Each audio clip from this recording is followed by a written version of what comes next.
Welcome to Sunday Night Prime. I'm Father Andrew Apostoli, a member of the Franciscan Friars of the Renewal, and it's my pleasure to be your host for tonight's program, a program that I'm sure you're going to find very, very interesting and even challenging in many ways. Before we get into that, though, I want to mention that if you have any questions or comments or even suggestions for programs you'd like to see, topics you'd like to see covered on Sunday Night Prime, please send your emails to sundaynightprime@EWTN.com. I repeat that again, sundaynightprime@EWTN.com. Well, you know, in the history of the church, from the very beginning, the church has always been, in the midst of the world. Jesus sent the apostles out to the ends of the earth. And in many ways, they were received by many good people. That's how the faith began to flourish. But at the same time, they encountered a lot of opposition, persecution, and people who tried to destroy the church by putting to death the Christians, imprisoning them, making them suffer. But there were also attacks on the church and her teachings and so on. Even from the very first century, the end of the first century, there were a group of the fathers of the church who were called the apologists. And these were great writers who defended the church by speaking, by writing, and kind of rebuked the accusations of the world. We find ourselves in a similar period now, I think, where the church is being persecuted in many ways. And we have great apologists in our time. And I think one of the greatest ones is our guest here tonight. And I'm very happy. It's a great pleasure for me to introduce Bill Donohue. Bill, welcome. How you doing, Paul? Thank you so much for having me. Oh, this is wonderful. Bill is the president of the Catholic League, and our program tonight is entitled Catholic League Issues. Bill, I think you are one of the great apologists of our time, you know? Well, people like Archbishop Sheen certainly inspired me. Growing up as an Irish kid in Long Island, my grandparents, boy, no one spoke when Sheen was on TV, and that was a great inspiration. That's right. Yeah, he was... he was not afraid to say what had to be said. No. One of my favorite quotes of his, and he had so many, didn't he? Was when he said, "This is a great time to be alive." He said, "It's a time in which you can no longer take anything for granted." Mm-hmm. He said, "Rather, you have to stand up and take sides in a world that no longer sees the suffering face of Christ." And I think that's the kind of time we're in, wouldn't you say, Bill? And you have taken sides, and thank you for all you've done to support the church. Well, thank you so much. Well, yes, and you do have to take a side, and I hope the viewers understand it's not just me. I'm paid to do this in one sense. I'm the president of the Catholic League, and we have a nice staff of people. And Father Eichner, who for 20 years has been guiding me, is my counsel. He's the chairman of the board. Bernadette Brady, the vice president. But this incorporates all of us. I mean, we do live in a time when the church is under attack. We see, sadly, the killings that go on in the Middle East. Yes. But here in the United States, even, coming from many different quarters. And what we do at the Catholic League is, of course, to combat that. It's not easy. I know we want to be friends with people. But at the same time, we have to have honest dialogue. And if there's a problem in your family, with your friends, or with your community, you have to be honest if you're going to bring people together. And that does sometimes mean drawing a line in the sand. If you just kind of duck all the time, that's not going to resolve the issues. We really have to stand fast for our faith. Mm-hmm. Yes, I know. I used to kid some of the brothers, we need Rambo theology. I said, in other words, Rambo he represented that one individual who always fought back. If they're shooting at you, just shoot in the air, make them duck. I said something which I think the listeners will get a kick out of. Senator Schumer is the New York State senator. He's a Jewish fellow. And here a couple of years ago, I was addressing about 2,500 policemen at the Holy Name Society. And they were very receptive to my position. And Senator Schumer wasn't as well liked amongst the police as much as I was. So he said, "Listen, I'm going to have a hard time following Bill Donohue." So I joked with him, and he got the point. I said, listen, we are theologically Catholic at the Catholic League, but we are behaviorally Jewish. And he got a big kick out of that, because what I meant by that is we have to be a little more aggressive, more assertive. Okay, our Jewish brothers and sisters have done, I think, a better job than Catholics have. Maybe it's because they've suffered their own persecutions in the past. But Catholics, I think, have been too willing to turn the other cheek in the sense of not standing fast for the faith. We've got to stand here as Catholics as a community. If our rights are being attacked, it's not just good enough to say, well, Bishop Murphy or Bishop Smith has to take care of it. I'm talking about lay Catholics. They have a duty. And Schumer got my point, and he was very, very kind to me about it. We don't want to be bomb throwers. We don't want to be irresponsible. I like to say at the Catholic League that we are responsibly aggressive. We're responsible because we're Catholic, and we're aggressive because we're a civil rights organization. There's a role for the pastoral work, and I'm all in favor of that. But we are in civil rights, and we're in New York City, and it's a tough climate here. We don't want to hit below the belt, but we just don't want to sit there and be a doormat or a piñata for those people who are constantly throwing bombs at us. That's right. Yes, yes. We need to speak up. You know, all that's necessary for evil to succeed is for good people to say nothing and do nothing. You know, and we do have a right. We have as much freedom as anyone else to express our opinions. And if you know, this is, I think, we see this great struggle with religious liberty, don't we? Huh? That's one of the key things right now. Well, we see it particularly coming from the federal and the state government, and to sometimes even sadly at the local level. At the federal level, of course, we have the HHS mandate. Now, we know since the end of June that there was a 6-month extension or 5-month extension to January. It was supposed to kick in on the 1st of August. It's not going to start now till January 1. Now, the HHS mandate basically tries to redefine what a religion is. It says that if you serve people and you hire people, mostly of your own faith, you're not a religious organization. Well, one of the great things about Catholicism is that it's Catholic with a small c. It's universal. We don't discriminate in our hospitals against Jews and atheists and Protestants and Muslims. That's one of the great things about it. We hire people of our own faith, and we also hire people of other faith. We're going to get penalized now, and because the Catholic nonprofits go out there and they service other people, we are told now that come January the 1st that we have to provide for abortion-inducing drugs, contraception, and sterilization in our insurance plans. That's not going to work. The Obama administration is now trying to say, well, we won't make you pay directly. So it's kind of a backdoor way. They've made some improvements, I'll grant them that. But all we are asking for is the status quo ante. In other words, we want what we used to have for 200 years. The government respected its business, and we respect our business. We don't want the government telling us what to do. We don't tell the government what to do. And those lines have been blurred under this administration, and sadly, we even see it at the state level. Yes, we do. We do that. You know, it's almost like they're riding roughshod over, especially Christian values, anything of a Christian value. And this nation was born and based on a Christian, Judeo-Christian foundation.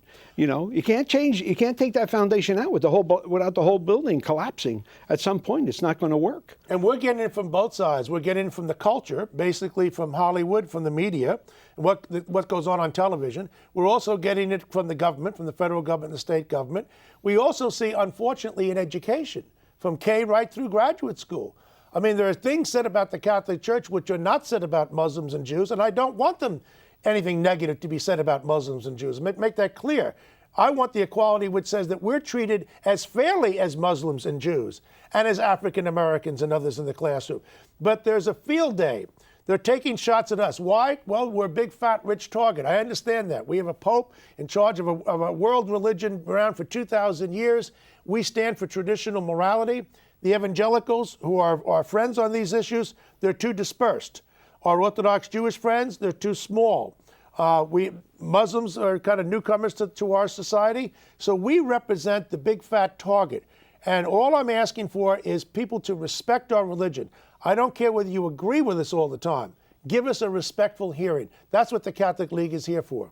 Yeah, well, very important, yes, because we have to make known what we believe too, just as others will tell us what they believe or don't believe. You know, we have the same right After all, why should we have to change our teachings or accommodate our beliefs to someone who comes along and just wants to change things? I laughed at myself when they call it a mandate. It's not a mandate. A mandate would be if, for example, let's say they put the issue to the public, okay, and 85 to 95% of the people say we want this particular issue to be, put into action. Okay, then you say he's got a mandate now. But this is not a mandate. This is a one-person thing. I think it's more like a dictate. Like a dictator. Well, it is. And remember what John Paul II said: we're not here to impose anything. We're here to propose. There's a monumental difference. We don't go out there and impose our values. We propose it so we can get others to come along with us. What's happening with this so-called mandate, the Health and Human Services mandate, is that they want to dictate to Catholic institutions, to the hospitals, to the nonprofits, to the schools, that we have to provide for in our insurance plans for abortion-inducing drugs. And Father, I keep mentioning the abortion-inducing drugs. People have called this the contraceptive mandate. Wrong. Why do they have abortion-inducing drugs in there? That's the nose of the camel in the tent. That's what this administration wants. Eventually, they want us to provide for abortions in our own hospitals. We know this because Obama supported the Freedom of Choice Act back in 2007, the year before he was elected President of the United States. And I'm not here to demonize the president. He's done some very good things. I am saying here, in terms of his relationships with the Catholic community, he has not shown the kind of respect for our autonomy, our institutional autonomy that we are deserving. Right. And that's our First Amendment, isn't it? The Bill of Rights, the very first one, because the founding fathers of our nation knew if there's any freedom that you need in order to be really free, it's your freedom of your conscience to live the way you believe you are supposed to live. And Alexander Solzhenitsyn, who suffered under the communists, the great Russian civil rights leader, he said that the first freedom is conscience, and it's inextricably related to freedom of religion. That's where it all begins. And that's why in the totalitarian nations, they try to get to your conscience. The old-fashioned dictators just wanted to be empowered and enrich themselves. Yep. They didn't care what you thought. The mark of the totalitarian, Hitler, Stalin, Mao, Pol Pot, they want to control what you think. And once they can even get close to that, that's the problem. It's not the church that's encroaching on the state. It's the state that's encroaching on the church. Yes. That's a fundamental difference, and people need to understand that. Yes, that's very, very important, because otherwise, if we don't speak up, we'll have no freedom left, and we have to be able to practice our faith without feeling intimidated that we're going to be fined, we're going to be imprisoned, we're going to be brought to court, and who knows what else they want to do. It's so important, Bill, that we have this struggle going on, because I think in the end, as Bishop Sheen, one of his great quotes, he said, in the struggle between truth and anti-truth, he said, truth in the long run cannot lose. And you know why? Because there's something, like you said, with the words of Alexander Solzhenitsyn, something resonates in the human heart, with truth. I have to believe this is true as I see it, and I have to live that truth. And especially if it's a truth that's revealed by God, and my life is being formed around that, and my relationship to God, this is an essential part of that. If we lose that truth, we've lost really our basic freedom. And if we don't have the pursuit of truth, what do we have? Moral relativism. Hitler himself said that the enemy was truth. So, people really need to look at what these men said, these people who were monsters in history. The enemy was truth. And so if he's going to make up his own idea of what's right and what's wrong, we're all in trouble. We just don't all walk around willy-nilly with our own moral compass. There are absolutes. Our church teaches that there are absolutes. It is always wrong to intentionally inflict harm on an innocent human being. Beginning, of course, in the womb. That's where the first rights begin. It begins in the womb with the right to life, which sadly is not upheld in this country today. That's right. It's so sad to see. It's so clear in our Constitution, that we have the inalienable rights from our Creator, the right to life and liberty and the pursuit of happiness. Well, we've got to continue this struggle, and it may get a little more intense, don't you think? Before it's all over. So must the reaction to it must be intense as well. That's right. That's right. That's where the Catholic League comes in. That's right. We got to get them all out there. That's Bill. right. That's right. We want to get everybody, recruit them all to be a part of this Catholic League. You know. Well, Bill, we're going to have to take a little break now because just we'll be coming right back. But don't leave. We have tremendous program still to come.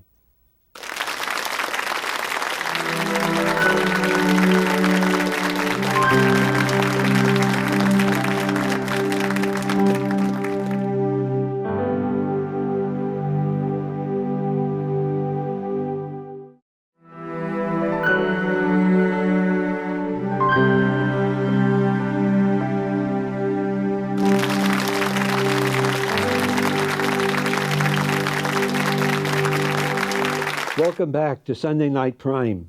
I'm Father Andrew Apostoli, your host for today's program, and we have our special guest, Bill Donohue, the president of Catholic League. In fact, the program is entitled tonight, Catholic League Issues. Bill, we were talking about, you shared so many things there in the beginning. Tell us a little bit more about the beginning of the Catholic League. Right. Well, some people think that I founded the Catholic League. That's not true. I joined on July the 1st of 1993, so I've been doing this now for 20 years. But the organization was founded in 1973. Father Virgil Bloom was a Jesuit professor of political science at Marquette University, and of course it was founded there in Milwaukee. Father Bloom did a fantastic job. He was basically concerned about school vouchers. That was his number one issue. But he wanted to make certain that the Catholic community had an anti-defamation organization, which was somewhat akin in the Jewish community to the ADL, or the Anti-Defamation League. That's why he set it up. And he wanted Catholic lay people, in particular, to play a much stronger role. We saw this from Vatican II, that the Catholic voice, the lay voice, had to be more prominent, and he wanted to pick up on that.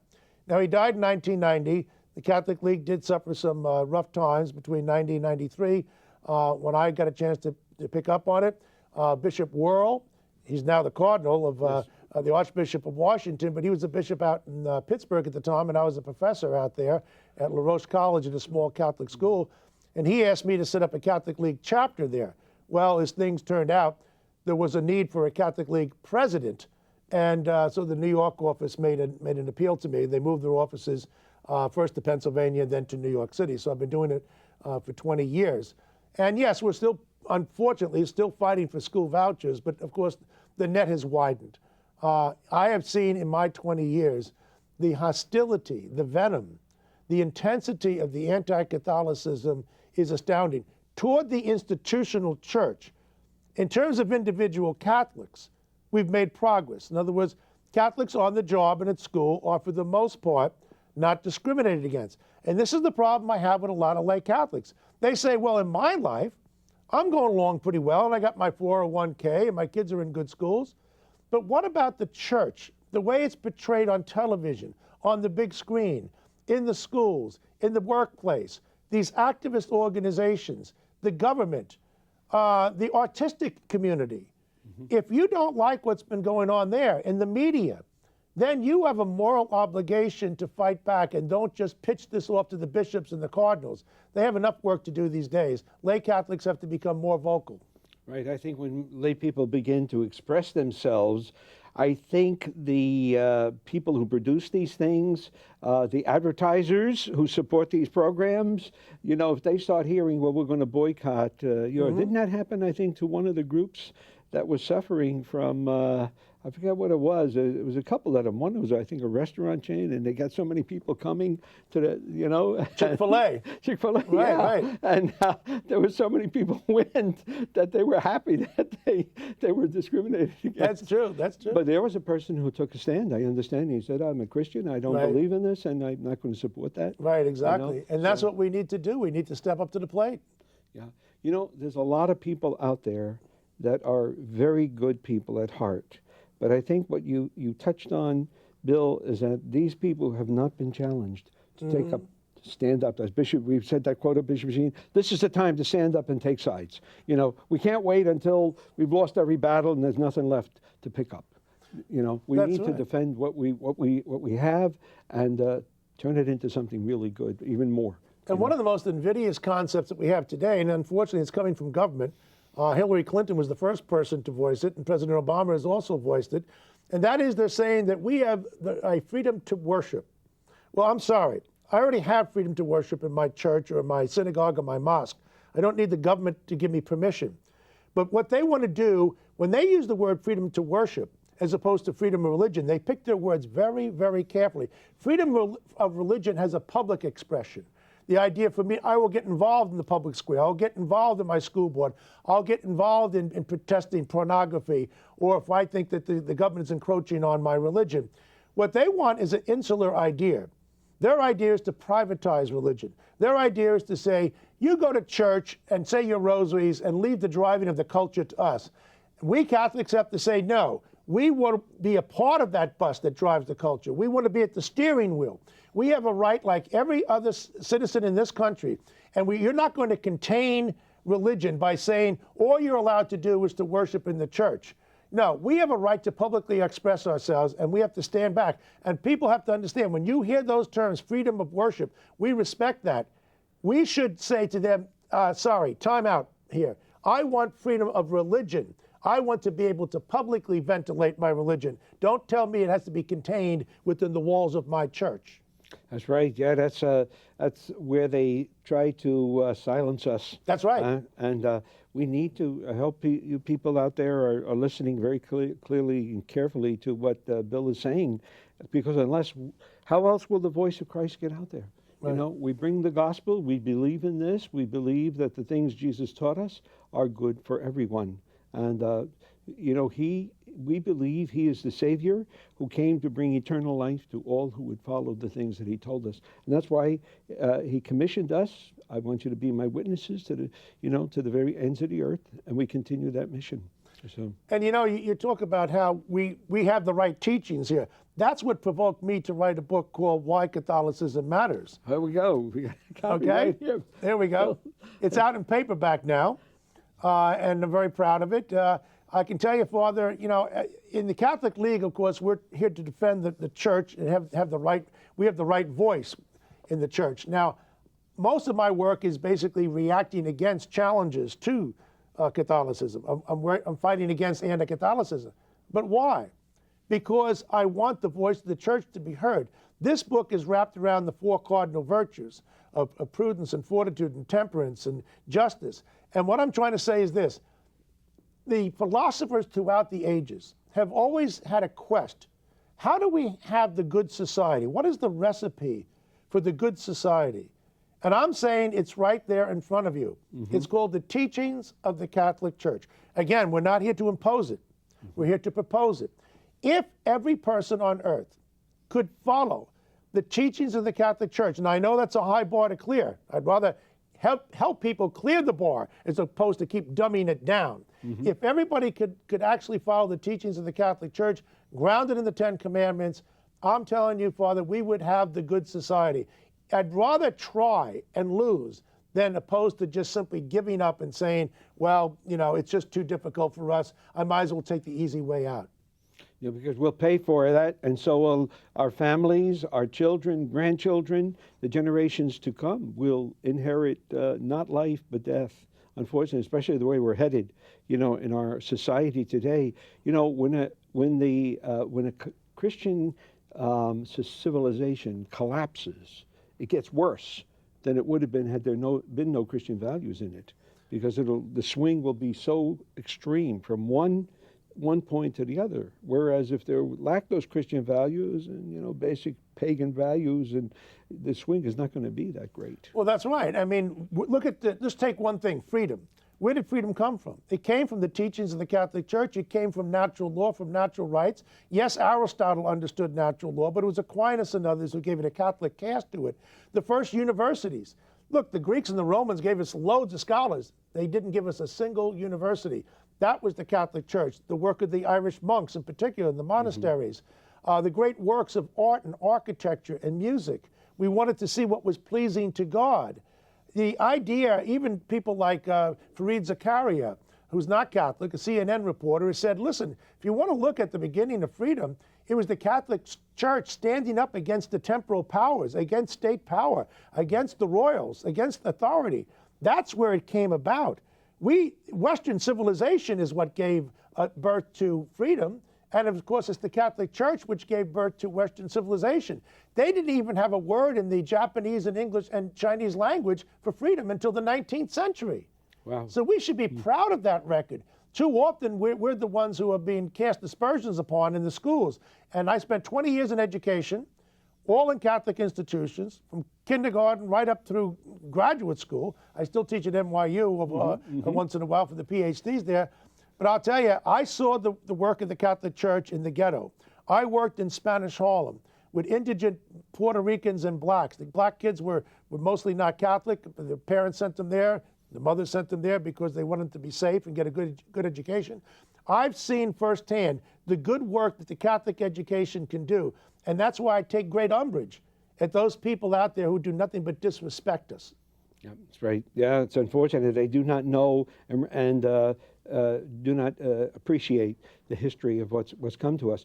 Well, you know, Bill, the struggle that we're in, we'll get back to, I'd like to hear a little bit more about your book, but in a moment. But I wanted to mention something. You know, in 1976, when he was still Cardinal Wojtyła, Pope John Paul II, okay, he came to the United States and he was at the Eucharistic Congress that year in Philadelphia. And he made a statement, which I've often quoted. He said, the Catholic Church is involved in the greatest struggle of her 2,000-year history. And he said, it is a struggle permitted by divine providence. And he said, what's at stake is not one teaching of the church or one particular place in the church. He said, it's the entire Christian culture that has built up for 2,000 years in our society. And everything you've been saying, all these values that were really part of the gospel being lived in the society, being transformed, you know, from the teaching of Christ to a lived experience among the people, that formed that Christian culture. And that's why I see, you know, so many conflicts that we have today, and why the nation is in a turmoil, because what we had as a basic Judeo-Christian culture here in America, they're trying to change it. You know, when you attack life was sacred. You know, it's at the core of the Constitution, right? The right to life, liberty, and the pursuit of happiness. And you talk about John Paul II, and not only was he, of course, a champion of the rights of the unborn, but he went in 1979 to his native Poland. That was not lost on the KGB. They were watching very carefully. They saw the reaction. They thought they had created the atheist state. Well, of course, they didn't quite succeed, did they? No. And when he went there, all he had to do is to talk about be not afraid. Everybody knew what he meant by that. He wasn't asking people to go out there and murder people. He was simply saying you've got to stand up for your rights, beginning with your religious rights. And that, of course, sent a shockwave through the KGB, through the Soviet Union. And then he came back again. And people understood this was a man who was going to champion freedom. And listen, when people like Brezhnev, the Soviet dictator, he said, listen, Pope John Paul II will go down in history as one of the seminal thinkers, one of the guys who brought down the wall. If you want to talk about the collapse of communism, yes, we have to talk about Margaret Thatcher from England. Yes, we have to talk about Ronald Reagan from the United States. But without John Paul II, the Soviet Union would still be there. And nobody understood that better than the dictators. And Gorbachev himself said, John Paul II, that's the man who brought down the Soviet Union. If you get it from Gorbachev, that pretty much settles the issue. That's right. That's right. Because when he went to, remember when he went to into Poland there, he inspired the beginning of solidarity. Absolutely. You remember they had the strikes in Gdansk, Lech and then, and then later on, right? Yes, and that was the key. That was the spark to freedom, and all those peoples who had been oppressed by communism. Yes, and that's what we have in our culture, what Christianity has brought to our culture here. And freedom is contagious. Unfortunately, so is moral destitution. And that's why I have to stand up against it. But freedom can be contagious, and you can see what's going on around the world today. People are crying out for their liberties. But liberty, to be understood properly, we teach in the Catholic Church that freedom is the right to do what you ought to do. It's in the Catechism. It's also part of the teachings of John Paul II, as opposed to what? Freedom is the right to do whatever you want to do? Look out, people. I don't want somebody just deciding how I'm going to drive when I go to work, okay, on what side of the road. We have to have rules. We have to have norms. We have to have boundaries. We have to have strictures. They're not limiting. They're actually liberating. And the Catholic Church, I think, is not given enough credit in our culture for the good work that it's done to make sure that there are norms and boundaries. Otherwise, people go about their way doing whatever they want. That's not a healthy situation. No, that would self-destruct Absolutely. Eventually, because people wouldn't know what's right or wrong, what to do in any given situation, and then you apply that to the whole life of the purpose of why we're here. As Christians, we recognize our destiny. We're called to eternal life, and that's why we have to live in a proper way according to God's laws. And those laws are written in the hearts of people. A lot of people say, we even had Biden, vice president, during the debate when he said, I believe abortion is wrong, but I don't want to impose my Catholic belief on others. It's not a Catholic belief. We're not trying to save Catholic children. Right. We save everybody because it's natural law. Absolutely. That's not Catholic teaching only. It's people of goodwill believe that. That to take an innocent life is wrong. Well, you know what, Bill, we're going to have to take a little break here, so we'll be right back. We're going to have an awful hour. This third section is going to be a wonderful part of this program, too. So we'll be right back.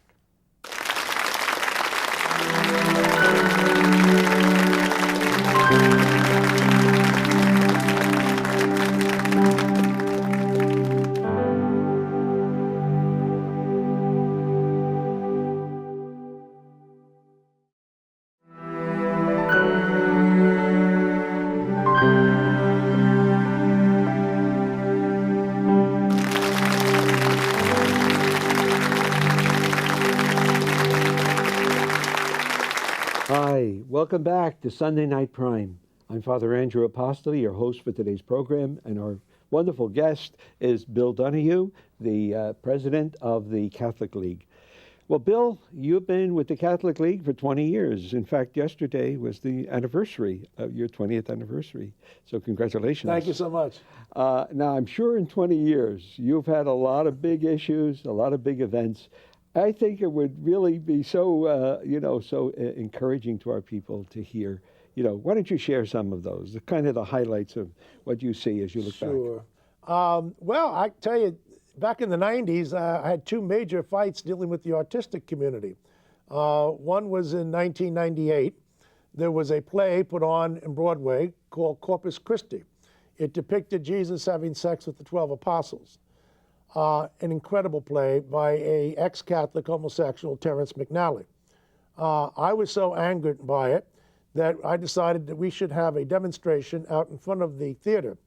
Here's the good news. On a rainy night, we drew 2,000 people, according to the New York Times, and there were 300 people on the other side going against this. We really surprised the cultural elite in our society. Look, did they have a legal right to do this? Yes, they did. And people have to understand, people may have a legal right to insult my religion. They don't have a moral right to do so. There's a profound difference between the two.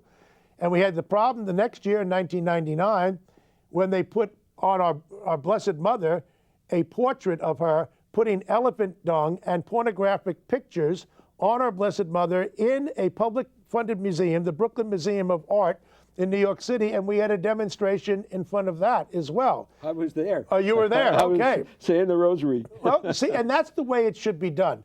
Again, what if we just sit back there and say, let's do nothing about it, we're going to get more of it. Now, some people have said to me, well, Bill, aren't you drawing more attention to it if you complain about a movie or an art exhibition and the like? The answer is yes, if the source of the offense here is coming from somebody who's not particularly well known. Let's say it's an artist who's in some remote area of some city, let's say in Detroit someplace, and I give him a lot of attention. Now I'm drawing attention to him. However, when you're dealing with the New York Times or CBS or NBC or MGM, when you're dealing with Disney, when you're dealing with the Brooklyn Museum of Art, when you're dealing with the establishment, You can't tell me that people don't already know about it because they're so bigger than life. When you're talking about a Broadway play, everybody knows what it's about. So I'm not bringing more attention to it. I'm simply saying, holding up a stop sign, as Cardinal World told me to do years ago. That's what the Catholic League should do, hold up a stop sign to these people, because if not, you're going to get more of it. No, I don't give attention to the little guy looking to use us and exploit us. But if it's already out there big time, if we have a fight with Disney, and we did with the movie Priest, which came out in 1995, 2 years into my tenure as president of the Catholic League, portraying all priests in a negative light, if we don't say something about it then, when you've got Disney, we're in trouble. And we did. And believe me, by the way, Father, they wanted to open up that movie back in 1995 on Good Friday. Because of our protest, they decided to move it off of Good Friday. And on top of that, the movie was a flop. I think I remember that one, yes. I've made reference to that. I believe the woman who wrote that was not a Catholic, am I correct? See, it's unfortunate. A lot of the people who are the ones who are creating the anti-Catholic bigotry today are, in fact, ex-Catholics. Okay. Now, they're really, or one foot out the door. It's sad. It used to be always from non-Catholics. Some of that is still true, but unfortunately, some of the people on our side are angry. You know, I keep saying, well, if you had a bad experience with Sister Mary Alice in the 6th grade, get over it. Okay, right. The world, the heavens did not fall. You're basically cheapening all the good things that the Catholic Church has done because you may have had one bad experience. That's right. That's right. Yeah, I remember the thing that struck me about they asked her why she wrote that book, because it was just really attacking, as you say, priests, putting them in a bad light, and. She said for 2 reasons. She was angry at the Pope because he wasn't allowing condoms for teenagers, right. You know. Right. And of course the Pope knew that that's only going to increase AIDS, besides, you know, lead to unwanted pregnancies, which will lead to abortions. He knew that. But the second reason is interesting. She was angry at celibacy. And I remember, guys, I've talked about that, and I said, lady, what's bugging you about our celibacy? It must be that celibacy was at least some kind of sign to that lady, you know, that why would these men embrace a celibate life when I think everybody should be having as much sex as they can? You know, must be a rebuke. I thought about that, but I'm glad you handled it. You know, the comment about the condoms, let me say something about that. Edward C. Green, is from Harvard University. He's not a Catholic. He's not a man of faith. He's an honest scientist. And he came out with an article a few years back saying in the Washington Post, and then he wrote about it in First Things and elsewhere, that the Pope was right about condoms. Well, the man almost lost his job at Harvard. What he was saying is this: take Uganda, all right? They've accepted the Catholic Church's teachings that you should practice restraint. Right. Condoms are not the answer. That's right. And stay with one partner, stay with your wife. That is what reduced the level of HIV and AIDS in Uganda, was the Catholic approach. Now, in South Africa, they were giving out condoms all over the place. They had the highest rates of HIV and AIDS. So when you get people like a Harvard professor, Edward C. Green, making these statements here based on science, it cannot be ignored. And so we get a bad rap even on that too. You know, it's not the Catholics who are exercising restraint who have a short lifespan. It's the people who are self-destructing through promiscuous sex, through alcohol, through drugs and the like. And I feel in one sense sorry for these people because they think that freedom lies in a path to doing whatever I want. That never works. No. That's a recipe for disaster. That's right. And you know, on top of not only the physical consequences, but there's never happiness, never a deep fulfillment, which can only come from loving another and dedicating yourself. As Mother Teresa used to say, a life lived without doing something good for somebody else is not worth living, she said. You know. Well, I think of Dolores Hart. She was in Hollywood, right? She was the first star ever to give a screen kiss to Elvis. So, that's right. Well, by the way, she talked about very nicely. You know, Elvis Presley did have his problems later in life with drugs and when he spiraled out of control. But he was a good Protestant from down south. And she recalls that he always referred to her as Mother Dolores, not Mother Dolores. He called her, at that time, of course, it was Miss Dolores, with a lot of respect. And one day he's driving along with her in the car, and all the girls are screaming for Elvis. Elvis, you're the king, you're the king. And he said to the driver, stop the car. He said, don't call me the king. There was only one king, Jesus Christ. This is coming from Elvis himself. Now, Dolores Hart, I want to mention her because she then became a cloistered nun. That's right. Now, she knew what Hollywood was like. Where are people happier? In Hollywood today? Or with our sisters in cloistered life? I'm writing a book about that now, so I'll tell you more about that in a couple of years when it comes out. Good. But this needs to be said. There are so many people, particularly young people, but not exclusively young people, who seem to think that the path to liberation is to take all the shackles and throw them off. And now I can be free to do whatever I want to do. Well, sadly, we even found that with some people in our own ranks in the priesthood. And if they had followed the teachings of their vow of chastity, we wouldn't have had this problem. Okay? People say to me, well, if you've had some priests who were wayward, who is the Catholic Church to tell us? The Catholic Church's teachings, if they are followed by everybody, we wouldn't have these kinds of problems. The problems that we have is when people break the teachings, when they violate the teachings. That's when the problems come about. So yes, the Catholic Church's teachings are solid. Some of the teachers may have dropped the ball. We understand that. Yeah. But the teachings are just as solid now as they were before. Right. Even the apostles had a few moments like Peter denying the Lord, and the others, running in fear. But we have a God of mercy who calls us back.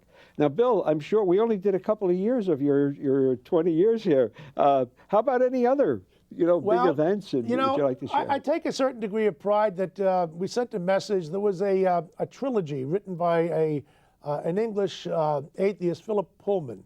And each one of the books was anti-Catholic, but the second was much more blatantly anti-Catholic than the first, and the third was clearly anti-Catholic. So he kind of softened the reader. And the first one was called The Golden Compass, and in 2007 they made a movie out of it. Now, I didn't find the movie to be particularly objectionable. I did raise Cain about it. Why? Because parents who are unsuspecting would take the kid to the movie and say, well, it's really not that bad.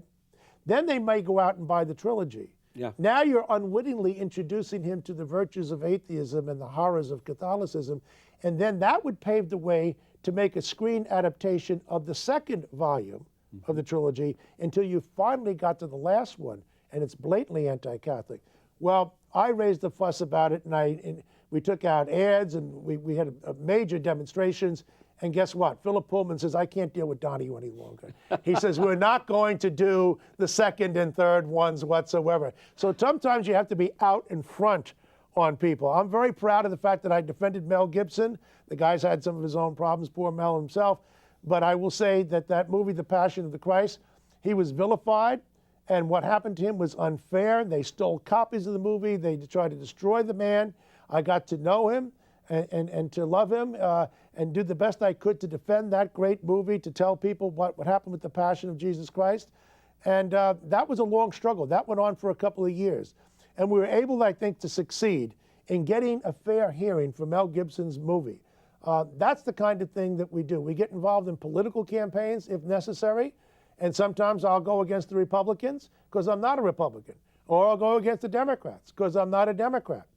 All right? I grew up in a family where they were all Democrats, Irish Catholic, New York. Then they became Republicans later on. I was a Democrat and became a Republican. And now I've dumped them both. And in my job, I have to go where the action is. So if the problems are coming from, I don't care what segment of the population, I'm not going to give somebody a pass. I have to deal with it. And we have been involved. Sadly, it's been in both the Republican and the Democratic parties that I've had to get involved in trying to deal with the anti-Catholics in their ranks. I've got a pretty good track record in dealing with that without getting into all the specifics. That's very good. I always say, Bill, it doesn't matter whether you fall off the right side of the boat or the left side of the boat. It's falling off the boat. That's right. Right? Because some of them can go, like you say, into the wrong things. And, it's so important that, you challenge them on like a one-to-one basis, get them to think about what they're doing and rethink their position. It's so important. But I think when no one says anything, they just feel, well, this is okay. Everybody's open to it. I often assume, remember I mentioned earlier in the program about that Rambo theology I used to talk about. Somebody gave me, he said, you want to be a Rambologist, And, but the whole idea, I used to kid the brothers, I said, we just need to be able to respond. You know, if somebody's shooting at you, you're in the military, if you shoot a couple of shots back, they'll duck. Right, right. At least let them duck so that they'll know, hey, that guy's real. Well, that's exactly right. And we have to, because today we have what's called the new atheism. It's not my term. This is pretty much in part of the vernacular now. The old atheism were people who may have been atheistic, but they weren't trying to shove it down your throat. Right. I studied under a great man who was a Jewish man who was an atheist, Sidney Hook, a diminutive fellow, one of the most brilliant men I've met in my life. There wasn't an anti-Catholic bone in his body. He was a great man. He was a communist who came over and saw the side and turned anti-communist. He was a very fascinating political philosopher of the 20th century. That would be the old atheism. It didn't work for them, but they weren't hostile. The new atheism is very much in your face. Yeah. And of course, the one person I got to know pretty well, we had a kind of an on-again, off-again relationship, was with Christopher Hitchens, who passed away here a couple of years ago. The man was a chain smoker and an alcoholic. Well, that'll do it to you, you know, if you become self-destructive. Christopher Hitchens was very strongly opposed to the Catholic Church, and we had it out on many occasions. But and I want to say something nice about the man, because I think that's what the Lord teaches us too. Most people don't know this. Christopher Hitchens, yes, was a notorious atheist who hated the Catholic Church, and he said some terrible things about Mother Teresa. I got him to apologize, by the way, on some of that. Good. He happened to have been pro-life. Now, he wasn't, pro-life, huh? Yes, he was not exactly wearing it on his sleeve, but he was pro-life. He understood. Here's an atheist who understood the value of life in the womb and how wrong it was. It wasn't based on religion, obviously. Right. It was based on science. I have a friend of mine today, he's in his 80s, who's a Jewish fellow, Nat Hentoff, a great writer, very well known. Used to write all kinds of books about jazz. He's an atheist who was a friend of Cardinal O'Connor's. He is pro-life. Now, people who say, well, we're imposing our views on the religion dealing with abortion, they don't know what you're talking about. I just gave you two examples. The late Christopher Hitchens and Nat Hentoff, both of whom were atheists and understood the value that we cannot allow this kind of genocide to take place. Right, because life is a natural value. The respecting of life, the protecting of life is a natural virtue. It's a natural law. It's written on their hearts. That's what St. Paul said. So whether you're Catholic, Protestant, Jewish, you've got a conscience. And many people today who do not share in Christian values directly, I mean, we're not telling them to say the rosary. Right. We're not telling them to receive the sacraments. That would be Catholic teaching, okay? But this is teachings that Catholic Church holds dear, but it's part of the natural law that anyone who is human would be drawn into wanting to respect these values because they are basic to our humanity. You talk about natural law. I'm reminded of a conversation I had with a big-name person from the New York Times. And he sat across the desk from me. He was a little startled by what I had to say. And I said, Bill, you at the New York Times, you live in a world of fiction. I said, let me be exact on that, okay? You and I both know that a pregnant woman is not carrying a shoe or an elephant. We know what's inside of her. It's a human being. Okay? You and I both know that two men cannot get married. They cannot form a family. It's a fiction. I said, you at the New York Times like to live in a world of fiction. You pretend that the pregnant woman is not carrying a human being. You pretend that two men or two women can get married, when of course the purpose of marriage is to have a family, and by nature and nature's God, they have been disqualified. I said, so why is it that you live in this world of fiction? I will not put up with it. I will tell you as a friend and as a person who speaks the truth, and that's what it's all about, the truth, that a pregnant woman is carrying a child, and that only a man and a woman can create a family, and that's what marriage is intended for. But we live in a world today, it's taught all over. It's taught all over the schools. It's okay for two men to get married. Well, if Tom and Dick can get married, what about Tom, Dick, and Harry? Is that where we're going next? I mean, is it just a smorgasbord? You choose from column A, column B? Then we're all done for, if that's the way we're going to go. That's moral anarchy. Well, you know what's even so sad to hear people even talking about now. Once the child is born, if we're doing, trimester abortions, what is it, partial birth abortions, the child is practically born. Well, what's the difference between the child being in the birth canal and then the child a year later? And they're talking about killing. This is infanticide, It's going to get worse and worse. Whatever people want, it's the next thing we have to promote. And thank you for being out there. The thing is, and let me just say something about that. people might say, well, Father is a good man. Maybe he exaggerates about infanticide. You don't exaggerate at all. When he was in the state Senate, Senator Obama was promoting a bill that said once the baby left the mother, it's on the doctor's table, it was okay to let that baby die if the baby was born as a result of a botched abortion. That's not a hypothetical, that's real. There's a professor at Princeton University, his name is Peter Singer. His parents died in the Holocaust. One would have thought he would have been sensitized to these issues. He has argued in favor of infanticide. After the child is born, the parents have a right to kill the child. He's teaching at Princeton University, an Ivy League school. So for people who think that maybe we're engaged in hyperbole, we're exaggerating, no, people, this is out there, and that's exactly what they want. Yeah, it's so sad. It's really the complete demise of the value of life. And you know, Bishop Sheen in 1952, he had an interesting quote, Bill. He said, if we accept contraception, that was the issue back then, he said, then abortion, euthanasia, and violence will follow. And he knew, once you have contraception, we want pleasure but no responsibility. If there's a child we conceive that we don't want, we're going to abort them. Mm-hmm. If we start getting callous to life, well, what about the old people? They're no good, they're not productive. Euthanasia. And then violence. And you know, with all this violence that's happening in our society, Bill, we never hear that maybe one of the chief causes for the whole thing is the lack of respect for life. People are never taught, our young people are never taught to respect life, as sacred. Well, we got a moment, 1 minute here, Bill. Okay. Well, you want to make a final little? Well, I remember what Mother Teresa said when she was in front of the Clintons and she was getting all these awards, and she said, "Peace begins in the womb." Yeah, that's it. Please keep your voice going. We need that voice. Thank you. Okay. Thank you. Well, let's end. We're going to end with a little prayer and a blessing here, Bill. In the name of the Father, and of the Son, and of the Holy Spirit. Amen.